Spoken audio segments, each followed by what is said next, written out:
Hello hi नमस्ते मु सुरजित आपको स्वागत जनाऊँगी आपको प्रिय यूट्यूब चैनल सुरजित ट्यूटोरियल को। तो मु आज आप गोटे इनफर्मेशन नहीं आसी जो इनफर्मेशन टी हूँ सूचना और लोक संपर्क विभाग बा information and public relation department तरफ जमीती आप समस्त जानी कि आसंता काली 11 जनवरी 2023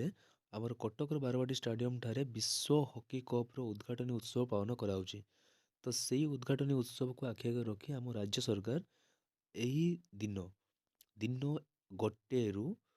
समस्त सरकारी बेसरकारी और सरकारी अनुदान प्राप्त स्कूल को छुट्टी घोषणा करछन्ती। तो सरकार यही छुट्टी घोषणा कर मुख्य कारण हूँ जमी आप देखिपे यही उद्घाटनी उत्सव में राज्यर कला संस्कृति ऐतिह्य तथा परंपरा उपर आकर्षणीय कार्यक्रम प्रदर्शन कर। तो सरकार चाहते कि पिला माने विद्यालय छुट्टी हो सारापर से यही सब जो प्रोग्राम सब टीवी आसो ताकू लाइव देखिपारे और आम कला संस्कृति ऐतिह्य परंपरा को अधिक रु अधिक जानीपारे।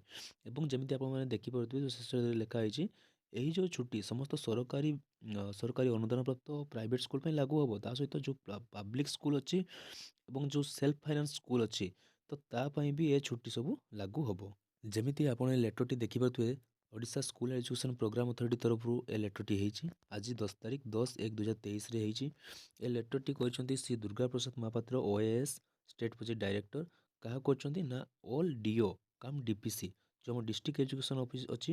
एवं डिस्ट्रिक्ट प्रोजेक्ट कोऑर्डिनेटर आ समग्र शिक्षा ओडिशा एमान कराई कौन कराई ना समस्त विद्यालय को दिन गोटाए पाखर छुट्टी घोषणा करने ये सब जो लेटर कराई। शेष में गोटे कथा कहबी जदि आपको इनफर्मेशन भल लगी है तेज आम चैनल को आप सब्सक्राइब और लाइक करेंगे।